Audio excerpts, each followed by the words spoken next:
What does it take for a group to be as successful as something like Internet Money or like 808 Mafia? Because if you was to start over everything today, but you still know everything, what route would you take, number one, and how would you go about it? Internet Money knows how to break artist streams, bro. I don't know what the fuck y'all be doing. What is the formula? I want you to listen to this loop. Okay. I just want you to just rate it 1 through 5. You want a real rating? Okay. Yeah. Oh man, I don't know. All right, well, welcome back to another episode of the podcast, y'all. We's in Miami. You know what I'm saying? We in Miami for a couple of days. We is at, I got to shout out the studio. What's the studio called? A2F. A2F Studio. Yeah. But we got a special guest here. We got Cody from Internet Money. What up? And we got Mimi to the left. This is going to be a good interview, man. As y'all know, we interviewed Taz Taylor. We got Cody on here. We're trying to get the rest of the Internet Money guys. We're going to get them. We're going to get them soon, man. We just got to catch them all at once. But we got a legendary person as far as just being an inspiration and involved in the producer community. Y'all already know Cody had his wave with the tight beat and you know what I'm saying, inspired a lot of producers in that era. And he did his thing with the tutorials, and then we all know the story of Internet Money. So pretty much we just want to come on here today, kind of talk about your story as far as just your involvement in all three ways, Internet Money, tutorials, and also on tight beats. Yeah. And then we're going to really want to talk about some like music topics and stuff like that. Fine, let's do it. But with that being said, before I do that, for the people that don't know who Cody is for some weird reason, the only reason is if you just started making beats yesterday. But we got Juice WRLD, Weeknd, Don Toliver, Lil Uzi Vert, Killer Roy, Lil Tecca, Chief Keef, and I only named like 5%. I was naming them before. He said those are the old ones. A whole bunch of new ones on the way. Yeah, always working on new stuff. For sure. Yeah. So first, how you feeling though? Good, man. I love it here. This is like my comfort place. You know what I mean? We've been working out of here a lot, so this is my vibe. But let's go ahead and get into the story of Cody. Most of us already know about it, but you could briefly just touch up on how you got into beats and how you kind of just made your way on YouTube selling beats. Yeah. Yeah. Can't remember. It's probably like 10 years ago now. I feel like I'm getting older now that I'm mentioning it. I feel like I'm a hunk now. I play football at University of Charleston. And I got injured my freshman year and had to have hip surgery. Long story short, I was in bed for like a long time, like to the point where video games got bored. I had to like a whole healing process that was like real strict if I wanted to like continue to play after I healed up. So I got bored with playing video games. I looked up how to make music, basically, and I went on undisclosed site and downloaded the first music-making software that was on there, and the rest is kind of history from there. Shout out to FL. We got it the right way. The right way, yeah. Not the wrong way, yeah. Correct, yeah. So kind of talk about... And we got a good relationship. Hold up. Let me clear up. We got a good relationship, too. Hold up. We buy all of our stuff. You got to clear that up. Hey, listen. We all know FL. Y'all be sniping. Y'all be sniping channels down. We know. If FL don't like you, they gon'... No, I support everybody and everything. Ableton, Logic Pro. So just kind of talk about like the type beat wave and kind of like how long did it take for you to really make money off of it and just like that era. Type beat wave? Yeah, I feel like that was like a couple of gens ago for me because it's like way different. People ask me like, what would you do now? Or like, would you still? And I've honestly like, I don't really have too much input as far as like what to do now with the type beat stuff because I just haven't literally been tapped in. I just been focused on this stuff. But when I started, I was just nothing, bro. It was literally like the wild, wild west, bro. There was no meta. There was no nothing. I was literally just spamming beats. Not even spamming. People upload like a beat a day or 2 beats every day now. The grind is like for real. Back then, spamming was like being real consistent, like uploading like once or twice a week and like not missing an upload and having like a theme and stuff. But as far as when it started picking up, it was like really, really gradual. I was one of those people who's like, I was spamming my music on, or like spamming my beats on everybody's stuff on Twitter. I was in DMs and stuff. I was doing the method everybody's tried at one point, bro. Like, I feel like that's one of the cool things at least is I've done everything kind of organically because I didn't have like any music background. So the whole come up is like probably done a lot of things you guys are going through that like you're trying to make a name for yourself. So I feel like the beat selling probably took off like within maybe a year and a half. Like started like actually supporting myself. But before that, bro, I had my email in the description. I was like, if you want to buy this beat, email me. You know what I mean? Like real unprofessional, no beat store, nothing. Like just hit me up. You know what I mean? But yeah, it was gradual over time. It's hard to pinpoint like when it started making a lot of money or like supporting me. And I was like, I could just do this. But I would say probably like a year and a half in.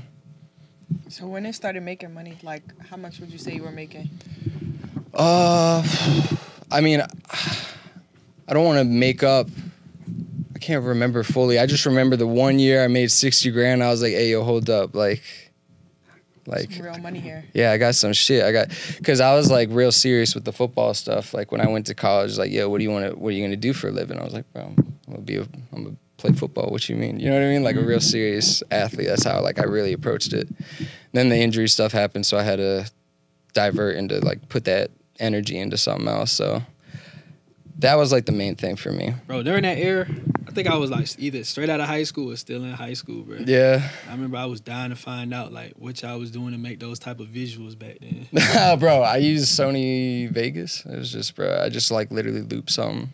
For real. I'd look up GIFs of stuff. I don't know. I know producers could relate, but I used to think like it was a fucking cheat. That was my thing, bro. I was like, yo, even with the type, even though it ain't a big thing now, but back then I was like, yo, like people are just posting this still like just a straight up like picture. I was like, I got to do something to like make my shit stand out. Now looking at it, it's like no big deal. But back then it was like trying to like separate yourself from more like trying to create a little bit of a world for the beat, the type beat. You know what I mean? I always try to make like the picture and the animation relate back then.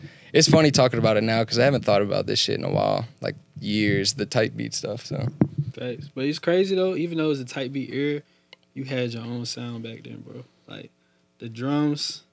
I know this for a fact because me and my boy, shout out to Bush, man. If y'all know me, y'all know Bush, but bro, we used to buy like those I forget the names because this is long. I'm talking about 2018, 2019, but like the Cody drum kits, like the 1, 2, 3, the like old the ones, yeah. And I remember, man, like, perfect. You know what I'm talking about? Like just talk about like how you kind of came up with that sound and just being experimental and sampling. Sampling was a big thing for me. I mean, even still now, I like to sample a lot, but it was big for me because, like I said, I had no music background, so I was like, I don't know what I'm doing. I don't know no music theory. I'm literally like winging this shit. Learning as you go. Yeah, literally learning as I go. I didn't even know for a while. It's funny, like listening back to real old beats that like have views too. I'm like, bro, the 808s are not in key, nothing. I was just fucking whatever it sounded like at the time. I wasn't even paying attention to like what I was really listening to. It's funny though, because I always try to add some of those elements because my strategy always was let me stick with one name. That was a big deal back then. It was like stick with one name. Like yeah, so I did the ASAP Rocky shit, and I'm gonna be real. None of my shit really sounded like real authentic ASAP Rocky shit. But I was like, I gotta try and like start experimenting and morphing this because this is the thing that's working for me. So the process for that was like kind of ass backwards. I like where I've kind of like transform shit now. I feel like I can do just about any style literally, and it's fun to like for me now experimenting more with more different genres. Like I've been doing like some jungle shit recently and stuff, so it's funny to look back on like the old shit. I feel like it's like way more cringy to like think about what I was making then. So it's funny to hear like other people outside perspective being like, oh, that shit was big back then. I was like, I didn't feel that way at all. I remember the first like 2 tutorials that you dropped on your channel was sampling tutorials. Really? Bro, I felt like the whole reason why I started that part, I was like, bro, I got to start showing my face. What if like one day YouTube's algorithm was just like, fuck type beats. It was just like, fuck anybody who's got links in their description or something like that. Like I got paranoid. I was like, I got to like start putting myself out there and trying to like create a brand, you know, like something that's, because people don't really just care about like people behind the type beat channels and shit. Like you got to drum up some type of interest another way. So I was like, let me like try to actually connect with people and help people who probably picking shit up like kind of how I am, just like on a whim, like have no clue. So maybe if I can give them a few shortcuts, you know what I mean? I was like, that'd be like kind of worth it, and it'd be a good way for me to like, you know what I mean, get myself out there more. I was gonna say, did you ever learn how to play any instruments? Like, did you go back and learn? Well, I mean, I kind of lied. I played French horn in 6th grade but I don't remember. yeah, I definitely wasn't paying attention in band class at all. I was just messing around in there. So formally, not really, you know what I mean? Before we get back into the video, I gotta tell you about this crazy beat battle we are doing. We're flying out one producer to Atlanta to work with Sunny Digital, DB, Twisted Jeans, and a whole bunch of other producers. We're giving away $1,000 cash, a $500 PG gift card, and we're giving away an expensive pair of studio headphones. All you gotta do is click the link in the description, download our Trap Genesis beta pack, like a fire beat with it. It gotta be 100% fire, bro. And the producer with the hardest beat is gonna be the one that wins all these prizes. That's include a free collab with all these industry producers. They getting flown out to Atlanta for 100% free. All right, let's get back to the video. This was kind of random. I always want to talk about your video style, just like the Scarcity. Yeah, that shit was always. That's why I just want. I don't. So many people do the actual like real teaching stuff way better. On just like being real, I feel like a lot of people do the actual teaching stuff way better with like organizing it. Step 1, tip 2, tip 3, do this, and then formatting a video. Mine is much more like I want to pretend like we're just cooking up, because that's like kind of how I am. Like if you were right here chilling with me, this is how I would like to explain shit to you. You know what I mean? Just kind of off the cusp, not like no format or nothing. I'm trying to like blend it though, because I feel like at a certain point I gotta be a little bit more professional with like my approach, but I don't know. It's like it's a tightrope. I'm trying. Nah, it was very entertaining back then, bro. Thanks, man. You used to have that little arcade machine back there. Yeah. People don't put 2 and 2 together, but like all my videos, I got an arcade machine in the back. It was from that idea, like back from 2018. And what kind of leading to it is like I did this with Taz too, bro. Just the moment giving flowers, bro. Cause people don't really realize. People do not realize, like y'all had y'all foot on the whole producer community in that 2018, 2019 phase, bro. Yeah. Like a lot of this shit that's going on now really came from it wouldn't be like where the producer community is now, it wouldn't be what it is if it wasn't for y'all. And I mean that in every way. Like even with the loop packs, y'all was really okay, I don't want to say this, but y'all was definitely big dropping those loop packs. Like that shit changed the game when y'all dropped those wave supply loop packs. What's his name, man? I forget his name. MJ Nichols. Yeah, like going MJ. back then, you know what I'm saying? So like y'all have a lot of I always I remember I told Taz, I used to work at Lowe's and like they used to put me in the garden because my customer service was terrible. Yeah. So in the wintertime, they put me in the garden. I'll be cold and shit in there. I don't have no jacket. I was one of them niggas wearing the fucking North Face windbreakers in the middle of the winter. So I'm freezing. And I'd be on the cashier and I'd be watching Nick Mirror live streams. And it'd be like those, this was back when he was doing like those 8-hour live streams. And shit. And then I'd go home, watch some tutorials. We used to cook with y'all drunk kids all the time. Like, bro, we was literally fiending. Like, I won't even lie to you. We was definitely, like, bro, we used to go on Pirate Bay looking for y'all kids. Bro, people don't remember back then, like, kind of how scarce, like, a good amount of sauce was. You know what I mean? Facts. Like, bro, like, I don't want to sound real old, but I remember looking up and figuring out, like, how Fruity Slicer worked and, like, what the sauce was back in the day, what everybody thought, like, Wonder Girl was doing and stuff. And they're like, yo, we found the sauce. This is what you got to do. You got to pull a Fruity Slicer. And, like, the very basic stuff, like, most people know now.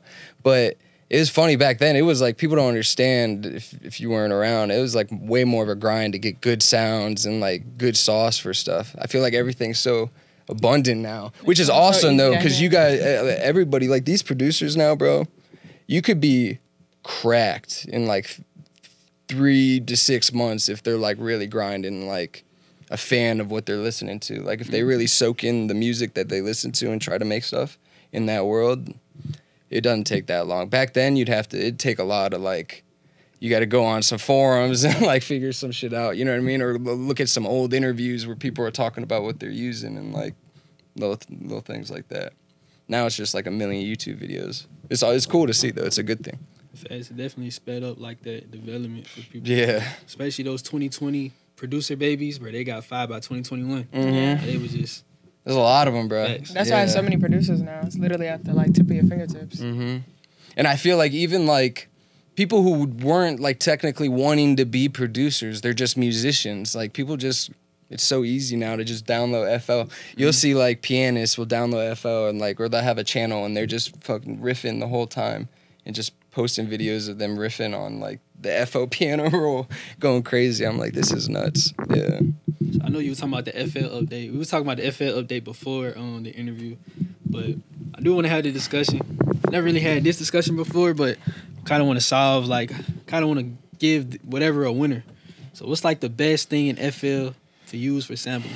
Fruity Slicer, the playlist. Is it Edison? Bro, I just use the playlist now. Playlist? I just do everything like right there. Thanks. Yeah, all the tools are right there. Stretch stuff. You can like unique if you need to like older music. It's not on time all the time. You know what I mean? It has its own swing to it. But if you wanted to get it more on time, you just unique a part, and like it's so much easier nowadays than it used to be. There's no right way. You can't give like a definitive answer, bro. What if somebody comes out like what if this drops in like a year? Somebody comes out with some crazy sauce. I can't give the definitive answer. Playlist shit even got the auto chop now. You can just chop this shit will chop it for you. Yeah. I always tell producers though, like Edison, man. Sleep. You like Edison? Hey, bro. Yeah.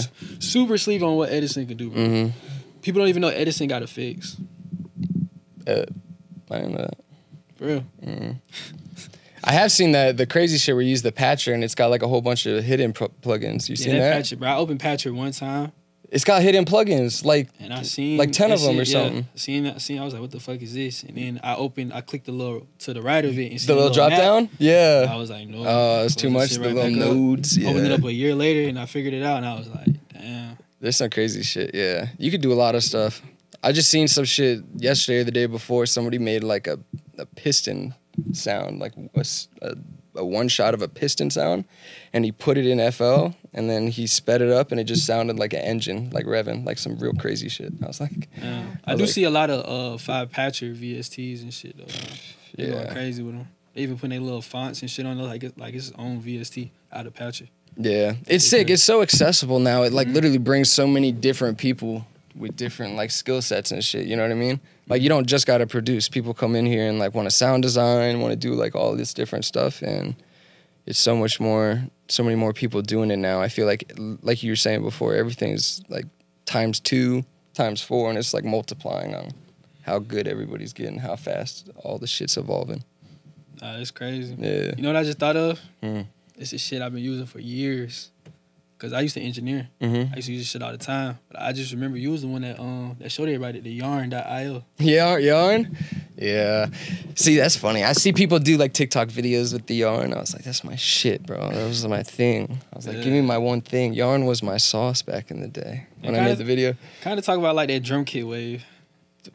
I'm still doing it. I'm still dropping shit. I got something dropping soon. For real? Next week, yeah. Damn, that's crazy. Well, it'll be out by the time this is out, but yeah. Bro, Metal Slug kit. I've been doing a lot more for those. I like try to really... I've been working on this for like a year. I'm not like here to promo it, but literally like... All my shit now is like if I literally wouldn't use the sound myself, or if I'm not using it, then I don't like use it. You know what I mean? I don't keep it in the kit. No filler shit. Like everything I use is like some design shit that I've used in songs for sure. On my hard drive, I got like... Bro, the way I organize my kits is so like disgusting. It's just like I feel like everybody has their own thing. Everybody has their own thing. But I got this one folder. Yeah, that's how my shit is. It's so many like words that make no sense. I got like, but it makes sense to you. Though. Yeah, I got like shit to lace up, and it's just like effects that I like know what I'm doing with. You know what I mean? Every like, time my bros hit me up with new sounds, I just be like, new sounds to try out 1. Yeah, 2, 3. But you know what it is. Yeah. You're like, yeah. I know exactly where to find. They be like, hey, I'm looking for this. And I'm like, I know exactly. I click like 30 photos to get to it. And I be like, yeah, it's right there. The only thing I really organize with is how I like organize the like format my beats as far as like titles and shit go. Like I try to stay really organized with that, especially because I make so many beats. Excuse me. Especially because I make so many beats that in so many different genres that like if we have to send a pack real fast or somebody's in the stew or someone hits me and I have to say I'm out, I'm on my phone on Dropbox and like shit's slow, bruh. If I have to keep scrolling through like so much different shit, like if I gotta listen to a bunch of Latin shit before I even get, you know what I mean?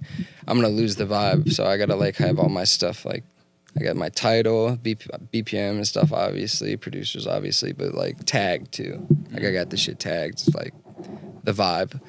And the same thing, the method to the madness. Like a lot of it's like gibberish if somebody looked at it, but I was like, I know what these things mean. It makes sense to you. It's like, you know, when you put something in your room, and like your room is chaotic, but you know where to find it. Yeah, exactly. Yeah. Like, why'd you move my shit? I knew it was a mess, but I knew it was there. Right? Yeah, exactly. This is where I always throw this.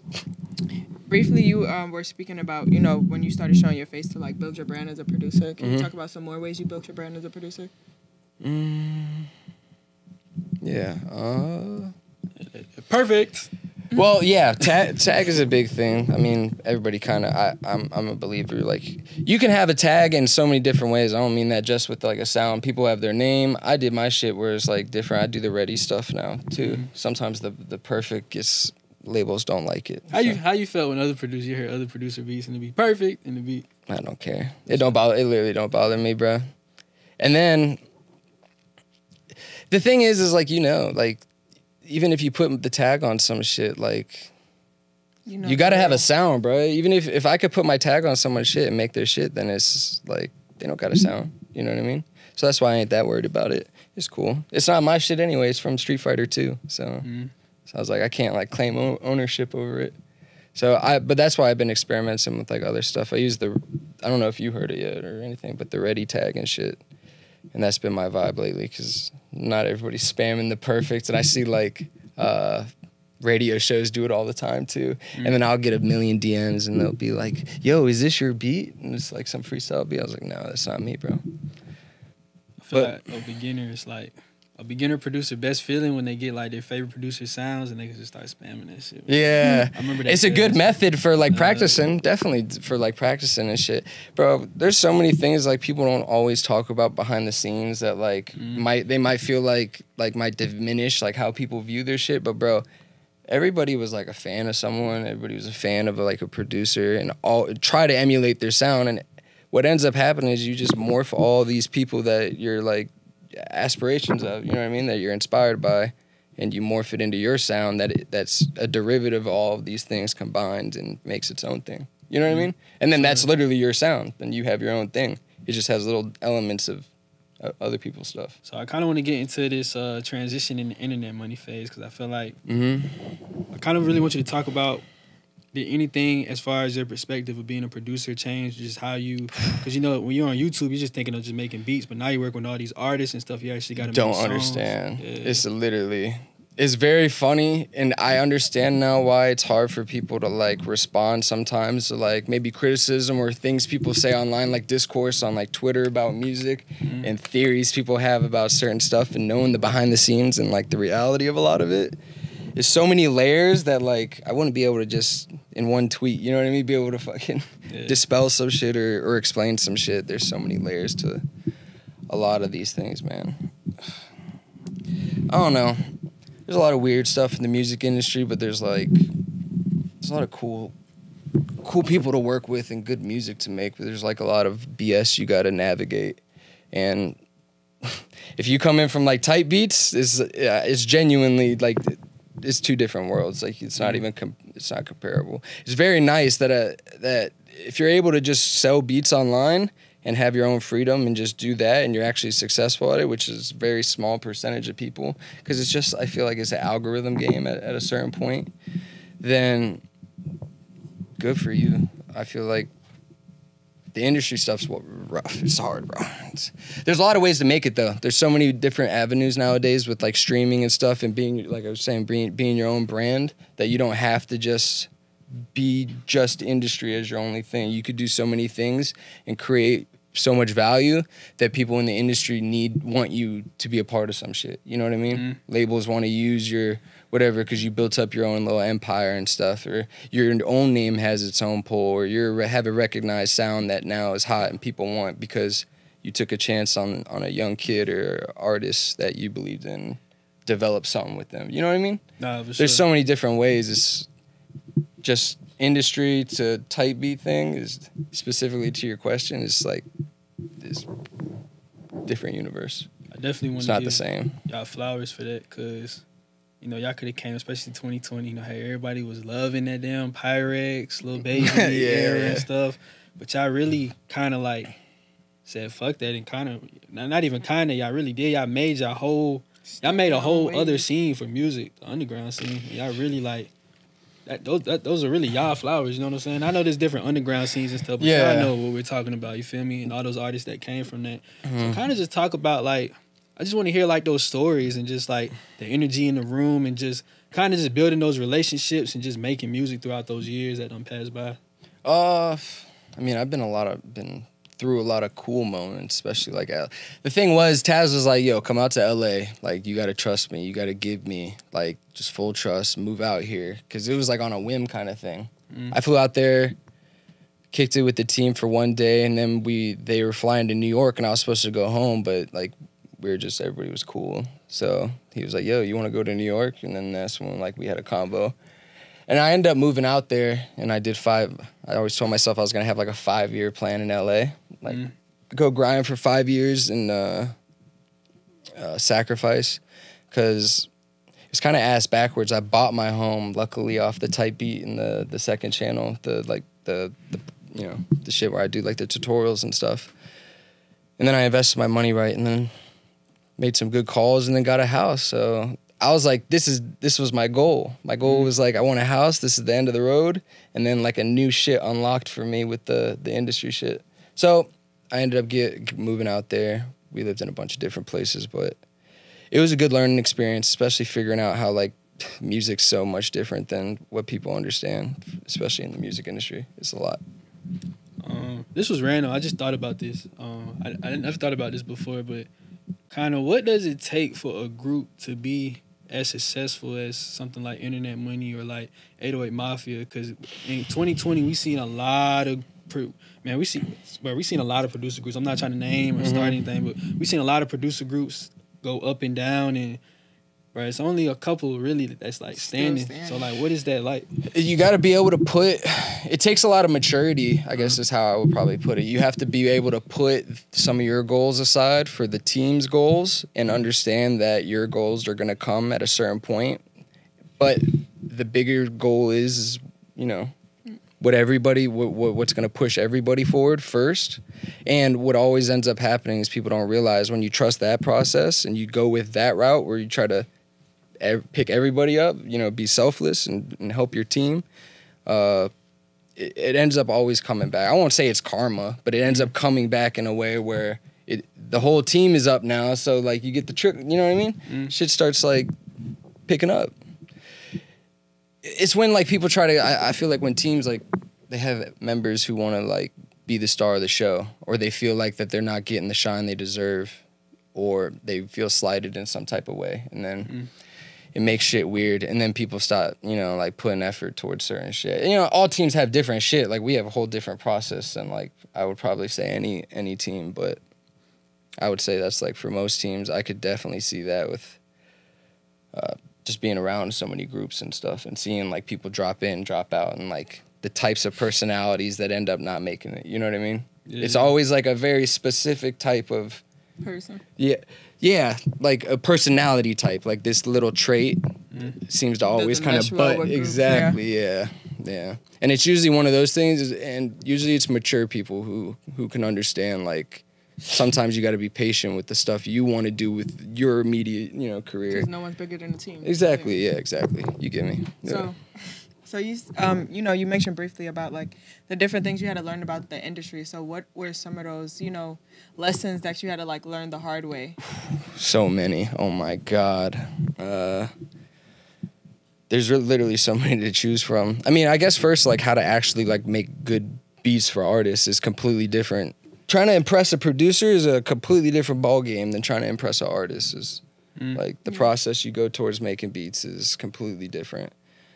And one thing I'll notice too is I feel like a lot of producers who also are artists, you notice like they're usually pretty good. Like they're pretty successful for the most part because they can really put themselves in that artist's shoes, and when they're making the beat, you know, hear shit, hear flows and like the pockets and stuff. Going from YouTube is way more impress the people who are going to be clicking, which a lot of them are going to be producers clicking on other producers' stuff, and then once in a while artists who are searching for beats, you know what I mean? But a lot of the time the people who are going to be hyping you up are going to be when you're doing like real complex shit who might not necessarily work for like an artist. Right. I want to go ahead and talk to you about a free pack that you could download. The link is going to be in the description, and it's called the Trap Genesis Beta Pack. This is a free pack that is over 3.5 gigs full of sounds, including melodies, drums, midis, drum loops, all types of stuff. So with that being said, make sure y'all go download that free kit. Now let's get back to the rest of this interview. What artists have you learned the most from? Like, you know, I always tell people, this is one time I went to LA, I did this Ty Dolla $ign session. This is the way he went about it. Like he did the vocals and gave me the vocals, and it's like this is the main part of the room. Mm-hmm. It was like a desk in the corner right here.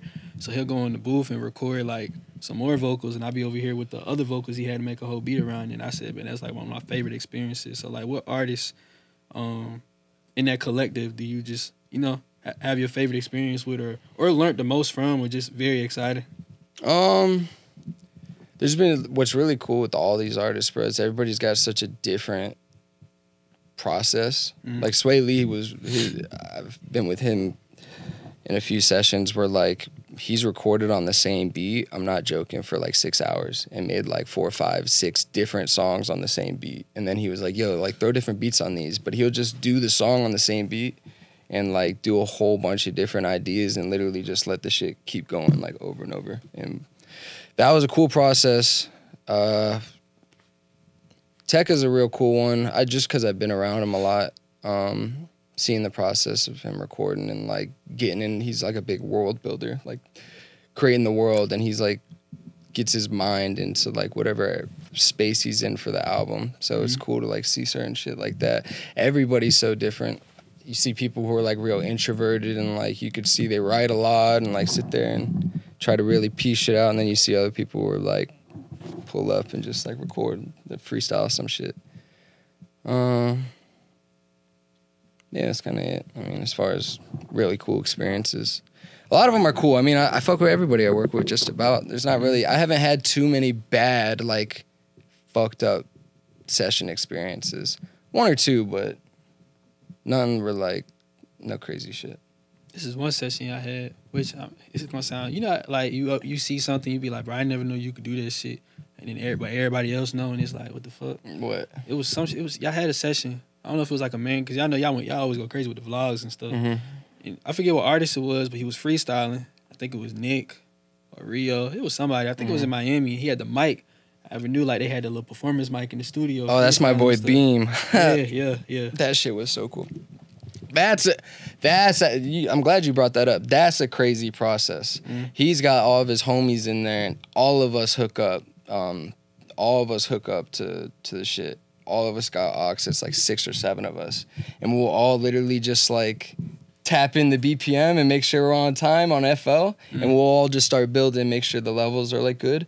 And within like 5 minutes, bro, we have like a whole beat done because we got like 7 people doing some shit.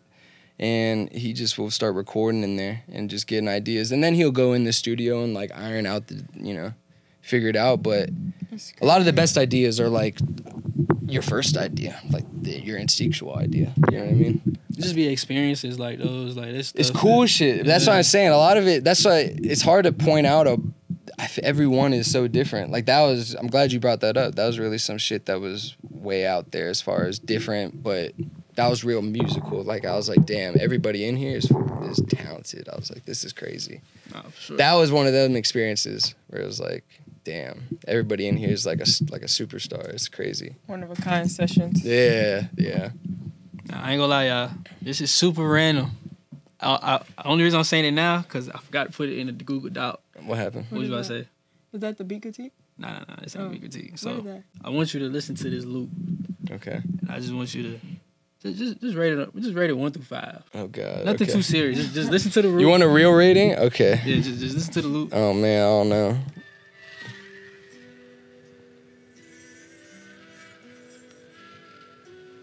Nothing too crazy. Just to the mic so y'all can hear. But I fuck with it. You fuck with that loop? Yeah, like 4. Wait, is this a trick question? I give it like a 4. I actually fuck with it. 4. You actually fuck with that loop? Yeah. Okay. Why? What happened? Nah, because when I was looking, I was watching a fuck ton of tutorials earlier today. You know, just to catch up with everything and stuff. I seen one tutorial. It was showing Suno. Oh, Suno AI? Using that shit for years. You been using it? Yeah. You fuck with it? Yes, that loop is straight Suno. Oh, okay. So it was a trick question. No, it wasn't a trick question. I just wanted people to know that. Yeah, I gotta go to the tutorial channel. I was like, what happened? He thought is this my shit or something? I don't know. That's what I thought he was doing. That's what I thought. I'm not gonna get my shit. He thought I was trying to set him up for the Instagram reel. Nah. This shit is ass. It was just random because like Suno, man. Suno is fire, but I remember at Taz. I did a video on it, but I haven't used it too much. I used it like for the video and then a couple more times, but you feel like it's sauce? The only reason I feel like it's sauce because I hated it at first. Shout out to Graves, he the one that showed me it. And the only reason why I bring it up because you had brought it up, so I was like, shit, we could talk about it now. But the only reason I liked it is because when the FL stem shit came out, the stem separator? Yeah, you could separate everything. So when they do like drums and stuff. Yeah, Suno would do the whole song. Yeah. So like I'll just literally go in there, randomize a you hear a cool melody, I hear like something in it, and I just put it in FL stem. The sauce for that is the prompts and shit. You know, getting the prompts right. I be putting, I'd be like ambient flowers or some shit like that. I do it with more on Midjourney, just for like fun, to like AI generate pictures and stuff. For sure. I'll create like little lookbooks, like just some extra stuff for my kid, just to like put people in the world. But it's just like for fun. I don't try to like pawn it off like I'm an artist or nothing. I just use that shit just to world build some stuff. Do all your kits take a whole year to make, or? No. The last couple I took like hella time. Before that, it was like much more normal. I haven't even listened to those kits in a while. So it was funny when you was mentioning like the Cody 3.2 kit and stuff, because I clicked once in a while, like I clicked through them and I'm like, oh shit, this is so butt. I think it's one of them 808s. So bad, man. I hate listening to it. It's one of them 808s. It's still in the stash folder. Sometimes I'll see one where I think somebody sent me a zip and it had like a 808 from like 2020 in there. That was funny. I feel like some random people put some random shit in their stash. I feel like y'all guys like kind of really. I feel like those kits are never gonna go away because they was really like the monument of what we have now. Like you, especially Cxdy. I don't understand how Cxdy changed the game for just kit designers. You see what I'm saying? I remember that shit. Yeah, for sure. Yeah, I take a lot more time now. I make them way bigger. Like I would say my kits are like 2 or 3 times the size of like people's normal kits that aren't like stashed, just straight recycled sounds and shit. I'll do normal shit where it's like the spins and stuff, but I don't even put my name on those because they're not mine. I'm just like, bro, who wants to go click around for the spins? You just want it in whatever kit you're using. But other than that, nah, like I take a lot of time making sure it's shit I use. Like a lot of the stuff in the recent kits are things that I've used in songs I've been like cooking up for people's albums, and I'm like, I need to like tweak some shit and like create a specific sound, you know what I mean? Not with just traditional sounds. I gotta like, you know what I mean? Kind of blend it a little bit and make some new shit, and that's when I end up making a bunch of sounds for the kit. But then, like I said, I don't really just sit there and just make sounds without purpose, you know what I mean? Like I'm like, oh, I'm working on some shit. I want to do this. I got a vision for some shit. All right, I'm gonna sit down. I got like an idea of what I'm trying to make right here. So that's why it takes a lot more time rather than pumping them out like all the time. And yeah. But it's better for me. Quality over quantity. That's my shit. Yeah. So that's been my goal. Like you said, they're like monumental. The one, like my last couple kits, the one I'm dropping here, the goal is like I want the sounds to be used in like 5-10 years. I want to see it in somebody's stash still. You know what I mean? Like a Lex Luger sound. You got Luger, you know what I mean? All the Zay sound, Dro sound. I want like my shit to like have a sound like that where people will have a snare, an 808, and it'll be like the Cody 808 or some shit where it's just keeps going on for in the producer community forever. So I kind of got time capsule kits. That's what I'm calling them. Yeah. Time capsule kits. I think you just gave Steven an idea. I really did. I'm finna call you. Steven Mimi. He's like, I got an idea. I'm going to use that name. So I really got 2 questions. Damn. I forgot the second one already. So the first question is just being an OG of that era. Honest opinion, like what's your thought on the kit game right now? Like just a lot of it's recycled, but when I say the stash kits are so good now, like the people who make those kits that are recycled stuff, they make them so big and have every sound. Everybody like just keeps one up each other.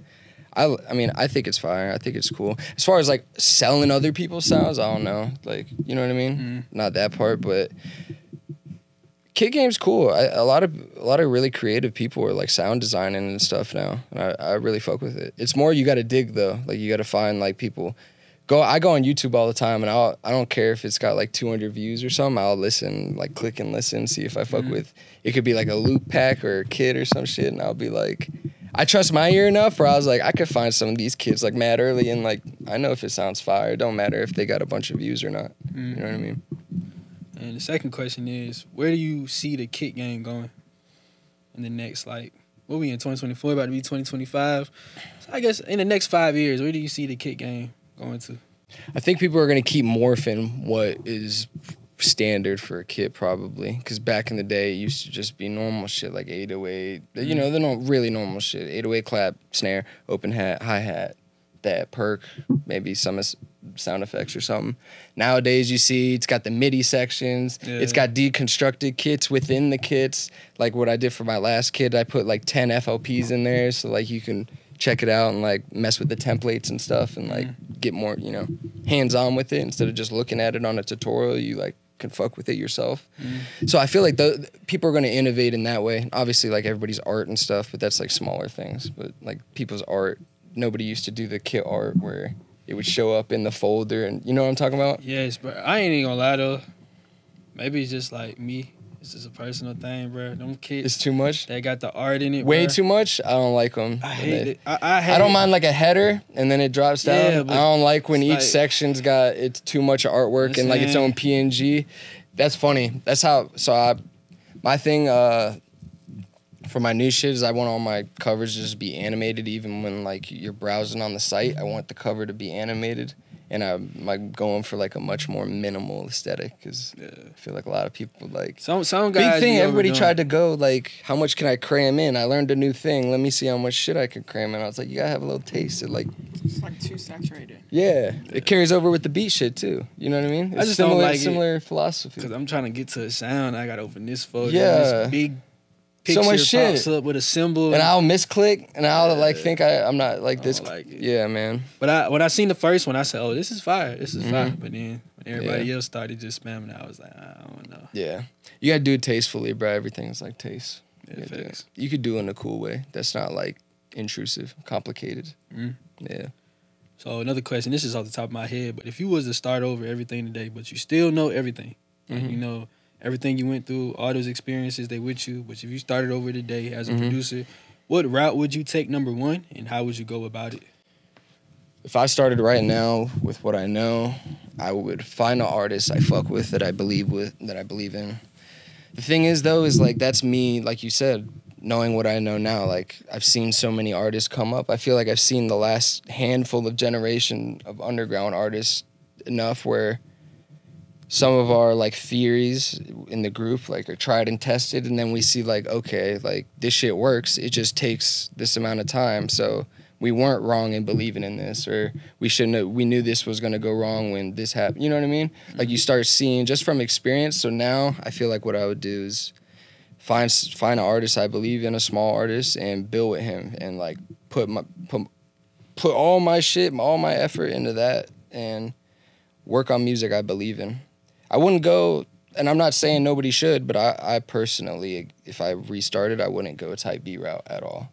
Okay. I would just me. It's not, I ain't saying it's dead or nothing. It's just I wouldn't do it that way. Knowing what I know now about the industry and shit, I would find someone, trust in my ear, and be like, yo, I want to help develop like your shit. Let's lock in and put my next 3 to 5 years into it. No, I feel like that's great advice. And this next question, I don't know how many artists. We never really, like, I don't know, did like a survey or stats on our podcast to see who's a producer, who an artist. But I do know this.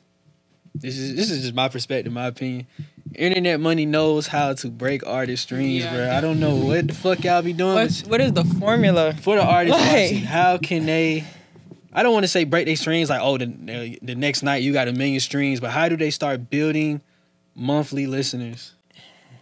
Well, you can't be afraid to put yourself out there. I think like the whole mystery shit's kind of played out, in my personal opinion. It's not for everybody too. A lot of things that seem mysterious ain't mysterious behind the scenes. You don't know what's going on. Like you don't know what the fuck's going on or what kind of push is happening. So What was your question? Say it again. The question is really like what like for artists. Oh, how to break. Oh, yeah. How to break. Yeah, you gotta be, bro. You gotta be personable. You gotta be able to put yourself out there. I'm not saying. I mean, bro, it's kind of hard. It's inevitable, bro. But I hate to say like TikTok content, making stuff for social media, but you got to at least to a certain degree.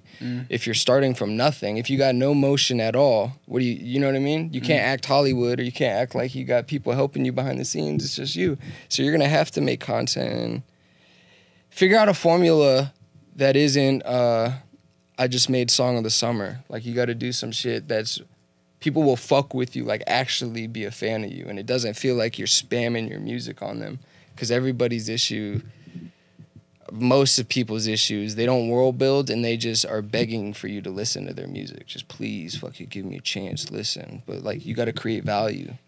Make somebody want to listen to you instead of getting a pity listen of I just made a song of the summer, like check me out. Like, make some content where people are gonna fuck with it anyway. You know what I mean? I know I'm kind of getting into like some critical thinking shit right now, but like, let's say I'm a producer. I overthink.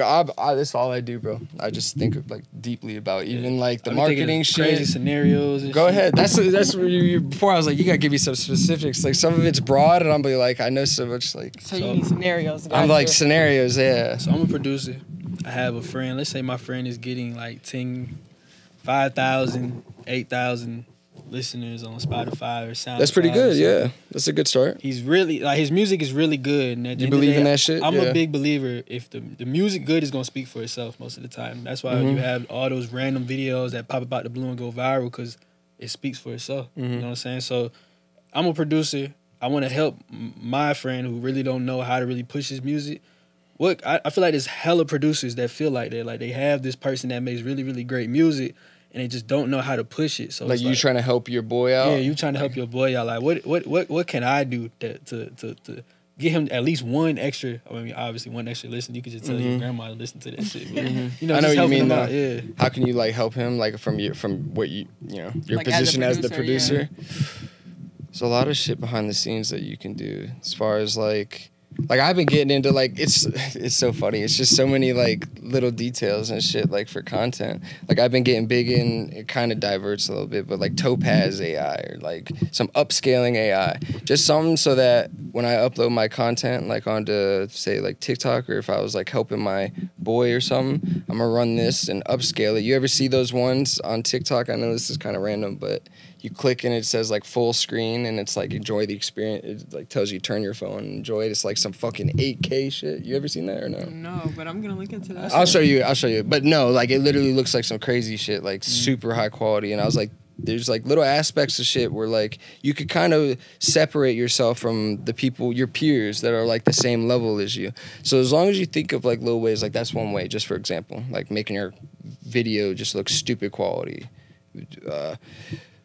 I don't know, different ways you want to like shoot shit, or if you want to do something where it's like your personality as well, because what it seems like with a lot of these underground artists is like their personalities along with the music shit. Like Laser Dim's a personality, you know what I mean? I don't know how much you guys like stay up with like underground shit, but I like, listen to more like Ian. Oh, so like but you see it though, like a lot of them are like characters. Like not that they're faking shit, but they're a character, like they're a persona. You could see like it's marketable. Artists, they got their own thing going on. So you got to help accentuate that, like with whatever content you're doing. It's hard to say, it's hard to pinpoint, but you know, whatever that artist thing is, you could probably like come up with some shit to do it in a creative way that ain't begging for somebody to listen. That's the biggest thing is masking is going away from trying to make people begging people to listen to your music. You know what I mean? Like you said, as long as the music's good, like that part's gonna speak for itself. But then it's also how you present the music. You know what I mean? You can't be too beggy. You can't make it seem like you're desperate for a listen. Yeah, man. Yeah. I always felt like your content played a big part in just, you know what I'm saying, opening an audience to the artist I was trying to push. Like, I know the vlogs. Every time I watch the vlogs, I see like a new artist. I be like, who is this dude? And I listen to that. But I ain't never, ever gonna forget this moment, bro. this is going back. This is it's like 2017, bro. And this is when Nick Mayer was doing the tutorials. And you had the little white intro with the internet money swirl up, and I'm hearing this Juice WRLD song in the background. I'm like, who the fuck is this? I go on SoundCloud, I start listening. I don't know about these, like Cali Girl, like those old songs. Real old, yeah, in the cut. And this is before All Girls the Same came out, or Lucid Monday come out. So Lucid like, Dreams. Yeah, Lucid Dreams, my bad. Lucid Dreams. Shout out. They about to snipe me for that one. We're gonna edit that one. But yeah, like, I just remember like that moment, like, just, damn, who the fuck is this? And just the way y'all pushed out artists and stuff like that. I mean, the biggest thing, bro, is literally like saying earlier, like when we believe in an artist, I feel like all of us, especially in internet money, we all came from an aspect of like real music fans. Like I still am able. I feel like I'm lucky. I didn't get too. Like, I didn't grow up, I grew up my whole life with music, obviously, and, like, listening to it, but I wasn't, like, a musician. I feel like they might listen to music a little bit differently. I feel like luckily one of my superpowers is I'm able to zoom out and listen as, like the people we make music for. You know what I mean? I could just listen straight up as a fan and be, like, not have no ties and just be like, I fuck with this. I would listen to this on my own, or I wouldn't. And it's usually how I go about, like, if I believe in some shit. I don't have to, like, the streams and how big an artist is and shit, or how small an artist is, like, does not sway my opinion on the music at all. You know what I mean? Yeah, I was gonna say, so your ear is, like, you know, one of your strengths as a producer. What are your other, like, strengths, and what are some of your weaknesses? More of my strengths, I guess, is I'm passionate about producing, so I'm, like, I feel like I'm lucky where I get excited to, like, try some different shit. Like, when I go learn some, like, how to make some Latin shit, or I step out and go try to learn how to make, like, some, like, breakcore, like, practice some other shit. I always end up, like, in a rabbit hole listening to new music and hearing elements that you could definitely take and apply it to, like, the stuff you're trying to do. Like, if I, like, underground artists or stuff, I can plug little things. I feel like I can, like, pick little things out, you know what I mean? I'll be like, this is some crazy sauce from 1980s and fucking the Europe rave scene, you know what I mean? Some random stuff. So it's cool. Like, I feel like that's probably one of my strengths. Weaknesses, damn, it makes it sound like I don't have no weaknesses. I feel like I definitely do. It's a hard one. It's way more of, like, being, like, more critical of myself. I'm like, there's a lot of shit, but I would say I want to work on, it's not a weakness, but it's something I want to strive to be better at. It's, like, creating full projects, because I could get songs on projects and I'll have one or two, and it'll usually even be, like, the single or, like, some, like, a bigger song on the project, because I feel like I'm always, like, trying to go for I'm never trying to go for, like, a filler track on the album. I'm trying to go for, like, I wanted some shit, like, all of us will fuck with, everybody will fuck with. So I feel like that was a strength of mine, but a weakness is I'm never, like, I want to do I want to EP some shit. You know what I mean? So who would you do a project with? Shit. A lot of people. Give me, like, 5. 5? See, you can't put me on a spot like this. I mean, no feelings can be hurt. I only gave you 5 choices. You want me to narrow down 3? That's true. Yeah, it's good. 3. That, like, we don't, like I love working with Tecca, but, like, we already, you know, Tez already does that shit, so it's shit like that. So it's, like, it's cool, because a lot of the artists I work with, like, luckily we kind of do. Lone would be some really cool shit. I just know I'll give Lone some really crazy shit. Hard rock I fuck with really heavy, and I was just in with him recently, and I just like his sound overall.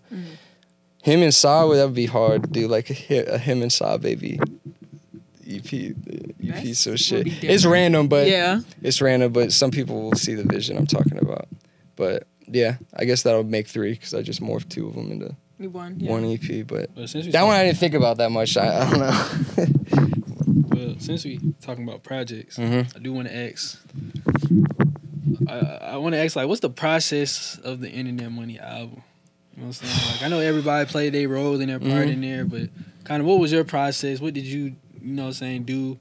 Well, it's a long process. It's not like, all right, we go into album mode, but, like, we work with artists all the time, and we always got cool songs in the cut and stuff. And I mean, the process is really random. It's whatever it takes to make the best song. sometimes we literally want to strip a song back and like start over. Like we fuck with the vision of the song, but maybe we didn't like an element of the beat or some shit, and like we'll just rip it. Maybe we felt like the shit was too slow. We'll speed up the acapella and put a new beat on it, or like go a different route with it. But we take a good amount of time. We stack up songs, and then once we have a better vision, then we start like headhunting. Like, all right, we got a session. We doing this shit. We knocking this out. Like, this is what we going for. This is the vision. Yeah. So is y'all like, when y'all going into these songs, is y'all mentality like we're trying to chase like a hit, like this is a hit, or we're trying to chase a feeling, or we're trying to chase like an arrangement? Like, what are y'all chasing when y'all make these songs or putting these albums together? Like, what was kind of like the vision behind the Internet Money album? Like, what was like I'm trying to think of a word for it. I don't know if I'm explaining it right, but what was like you know what I'm saying, like the motto for it, or like? I was definitely a little bit more of a Taz thing. Like, he was definitely more on the EP side. It was definitely more about trying to create some big moments and also trickle in, you know, working with people we believe in that like we think are cool. And that's like, I think we're working on some new stuff. We got some stuff coming out here in the future. And it's really just staying tapped in because, like, to be honest, I don't know how long Internet Money's been a thing, but I could definitely say that we are, like, everybody loves music probably even more than they did when they came in. Like, the more we figure out how the shit works and how the game is and shit, the more we feel like we're experienced and we're equipped to like handle the shit and make like great music more consistently. Cause it's cool. It's everybody. You know how many people get like a one hit wonder type shit. It's like people could strike gold one time, but there's really a science to a lot of this stuff, and you could really like figure it out if you study it. Not science like a pop formula, but a science like there is a way where you just know this song is going because you fuck with the song so heavy, like, you know. So trying to create those songs and having that feeling and being like, all right, like this is it, this is the moment, this is what's going on, this matches the vibe. You know what I mean? Yeah. Well, with that being said, let me look at this Google Doc, man. I think we got a lot of everything. Not gonna lie, y'all. The food smells so good, y'all. Yeah, we ain't eating none. Chicken cold.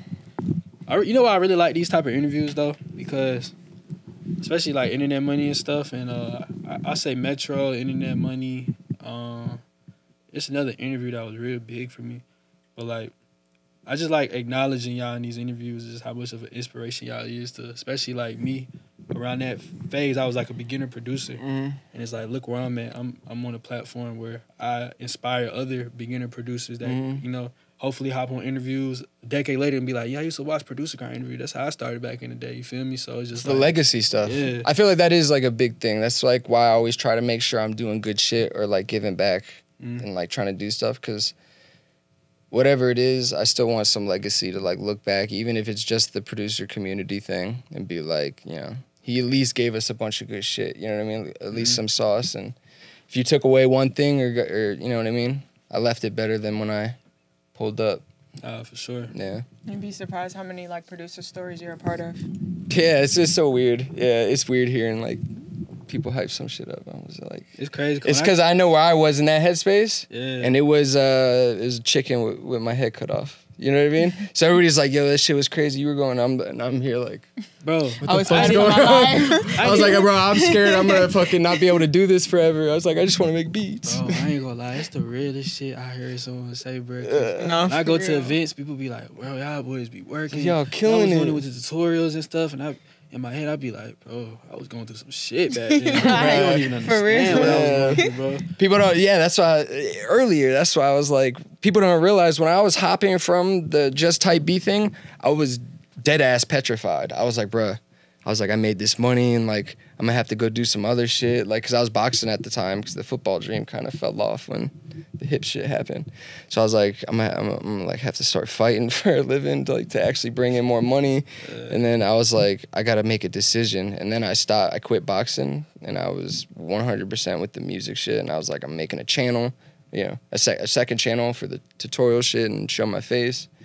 And everything, I will say, probably a better send-off for everybody is like, if you know you're doing the right thing and you genuinely working towards some shit, it'll lead you somewhere. You probably won't know where it is as long as you're consistent, though, but it'll lead you you'll land somewhere within the realm of where you wanted to be, but it'll just be a little bit different than you thought. But you'll probably end up fucking with it. At least I did. So, you know what I mean? For sure. Well, with that being said, y'all, this is gonna wrap up this episode of the podcast. We about to dig into this over here, but you know what I'm saying, for y'all producers that probably want us to talk more about, you know, like producing FL stuff, he got a whole tutorial channel. So go watch that. Hundreds of videos. You could categorize it by popular, newest, oldest. You could go back and watch the oldest, because I literally went back and watched the oldest one, the first one he did, which is the sampling one. So you could still go back and watch that today.